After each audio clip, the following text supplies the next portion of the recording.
Sales. When goods meant for resale or sold. So sales அப்படிங்கிறது ஒரு product or சர்வீசஸை கஸ்டமருக்கு விற்கிறது.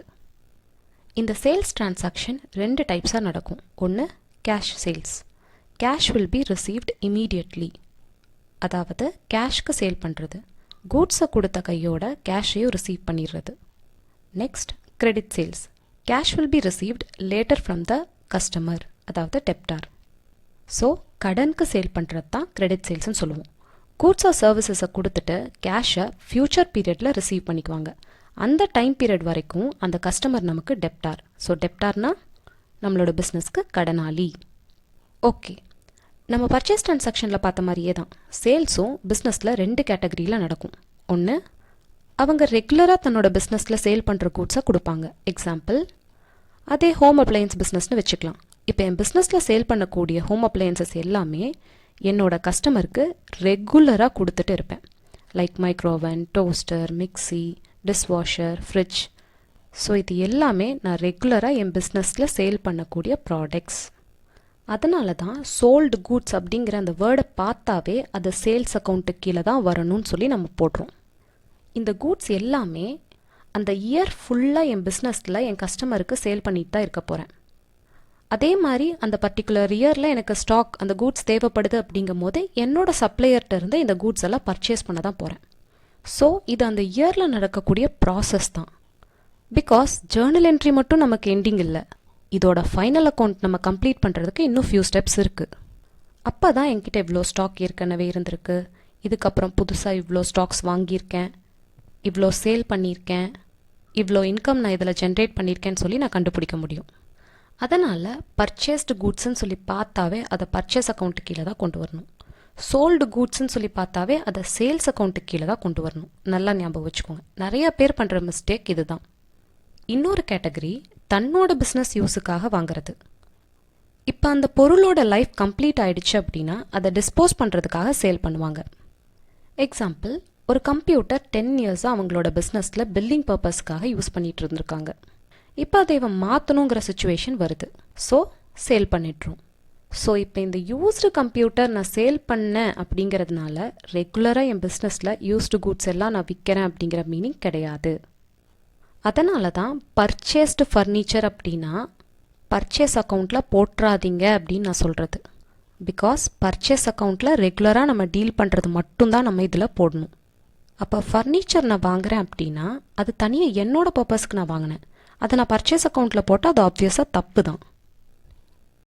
அதனால தான் அதை ஃபர்னிச்சர் அக்கௌண்ட்டில் போடுங்கன்னு சொல்கிறேன். இது மட்டும் இல்லை, அந்த இயரில் நீங்கள் பிஸ்னஸ் டீல் பண்ணுற ப்ராடக்டை தவிர்த்து எந்த விதமான அசட்டை பர்ச்சேஸ் பண்ணாலும் சேல் பண்ணாலும் அதோட அசட் நேமை தான் நம்ம மென்ஷன் பண்ணணும். Computer account, machinery account, furniture account, இந்த மாதிரி அதோட அசட் பேரை தான் நம்ம மென்ஷன் பண்ணணும். ஓகே, நம்மளோட எக்ஸாம்பிள் டிரான்சாக்ஷன் பார்க்கலாம். Sold goods for cash. கேஷ்க்கு கூட்ஸை சேல் பண்ணியிருக்கோம். ஃபஸ்ட்டு அக்கௌண்ட் ஐடென்டிஃபை பண்ணிடலாம். கூட்ஸை சேல் பண்ணதுனால நம்ம சேல்ஸ் அக்கௌண்ட்டு தான் போடணும். இப்போ தான் இதோட எக்ஸ்பிளனேஷன் கூட நம்ம பார்த்தோம். இன்னொன்று, சேல் பண்ண கூட்ஸுக்காக கேஷ் ரிசீவ் பண்ணியிருக்கோம். So cash account. Next classify. சேல்ஸ்னால நமக்கு பிஸ்னஸ்க்கு இன்கம் ஜென்ரேட் ஆகும். ஸோ எக்ஸ்பென்சஸ் அண்ட் இன்கம்ஸ் எல்லாமே நாமினல் அக்கௌண்ட். இதோட ரூல் படி சேல் நமக்கு income. So credit all incomes and gains. Next cash account நம்ம பிஸ்னஸ்க்கு அசட். So real account. இதோட ரூல் படி சேல்ஸ்னால கேஷ் நம்ம பிஸ்னஸ்க்குள்ளே வருது. So debit what comes in. அதனால் cash comes in, so debit. அப்போது cash account debit to sales account.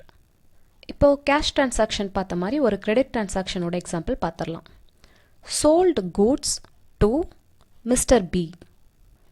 டிரான்சாக்ஷனில் கேஷ்னு மென்ஷன் பண்ணாமல் நேம் மட்டும் கொடுத்துருந்தாங்கன்னா அதேவ கிரெடிட் டிரான்சாக்ஷன் தான் எடுத்துக்கணும். அப்போது மிஸ்டர் பிக்கு கடனுக்கு சேல் பண்ணியிருக்கோன்னு அர்த்தம். ஸோ மிஸ்டர் பி அப்படிங்கிறவங்க நமக்கு கடனாளி, டெப்டார். இந்த டிரான்சாக்ஷனில் கூட்ஸை தான் சேல் பண்ணியிருக்கோம், அதில் எந்த மாற்றமும் இல்லை. So sales account. ஸோ இது வந்து நாமினல் அக்கௌண்ட்டுக்கு கீழே வரும். பிகாஸ் நம்மளுக்கு இன்கம் வந்து ஜென்ரேட் பண்ணி கொடுக்கறதுனால கிரெடிட் சைட் போட்டுரும். ஆனால் சேஞ்சஸ் என்ன ஏற்பட்டிருக்குன்னா கேஷ்க்கு சேல் பண்ணல, கிரெடிட்க்கு சேல் பண்ணியிருக்கோம். அப்போ அந்த டெப்டார் நேமை தான் ரெக்கார்ட் பண்ணணும். பிகாஸ் இந்த பர்டிகுலர் பர்சன் ஃப்யூச்சரில் எனக்கு கேஷ் கொடுக்க வேண்டியது இருக்குது அப்படிங்கிறதுனால. So mister B account. So as he is a person he comes under personal account. Rule படி இவர் நம்மளுக்கு ரிசீவரா கிவ்வரா? கூட்ஸை ரிசீவ் பண்ணிட்டாரு, ஆனால் அதுக்கான கேஷை தான் கொடுக்கல. So debit the receiver. Mister B account debit to sales account. இப்போ நம்ம பார்க்க போகிற டிரான்சாக்ஷன் அசட் சேல் பண்ணுறது.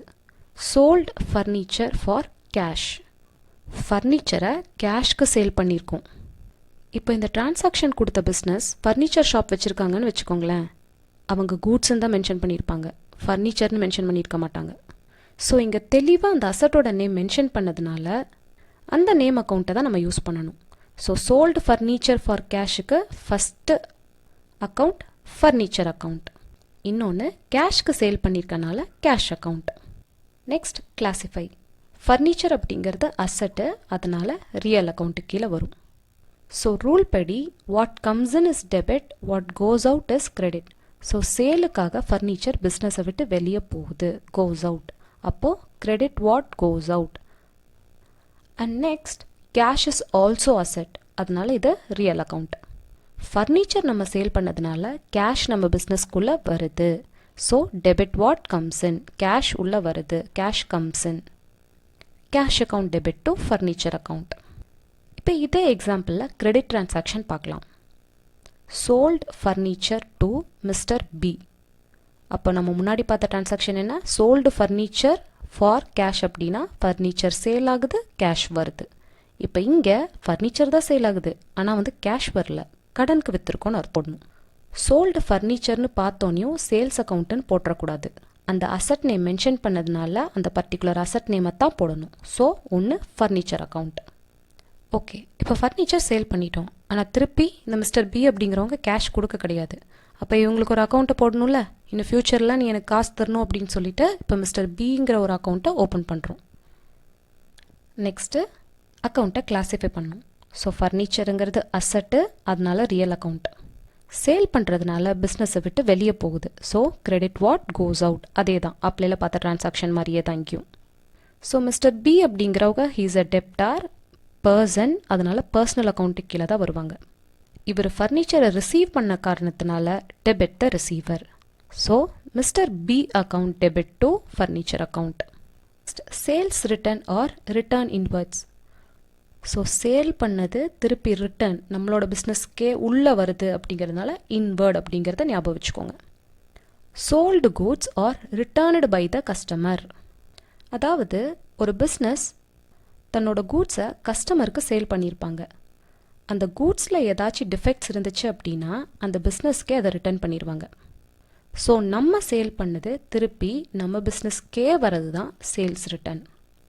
இப்போ இதுக்கு ஒரு டிரான்சாக்ஷன் பார்க்கலாம். Sold goods returned from mister B or goods returned from mister B. ரெண்டு டிரான்சாக்ஷனும் ஒன்று தான். மிஸ்டர் பிக்கு நம்ம சேல் பண்ண கூட்ஸு திருப்பி நம்ம பிஸ்னஸ்க்கே ரிட்டர்ன் வந்திருக்கு. ஸோ ஒரு அக்கௌண்ட் சேல்ஸ் ரிட்டர்ன் அக்கௌண்ட், இன்னொன்று நேம் மென்ஷன் பண்ணியிருக்கனால mister B account. Next classify. So சேல்ஸ்னால் நம்ம பிஸ்னஸில் ரெவன்யூவை இன்க்ரீஸ் பண்ணும், அதனால நாமினல் அக்கௌண்ட்டில் கிரெடிட் சைடில் போடுவோம்.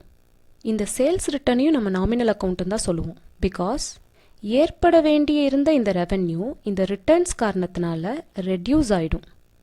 ஸோ இதுக்கான அமௌண்ட்டை சரி கட்டுறதுக்காக ஆப்போசிட் சைட் டெபிட்டில் ரெக்கார்ட் பண்ணுறோம். அதனால் இதுவும் நாமினல் அக்கௌண்ட் தான்.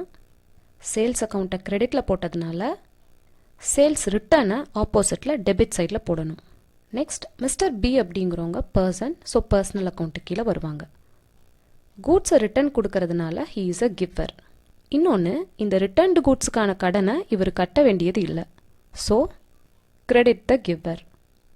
Sales return account debit to mister B account.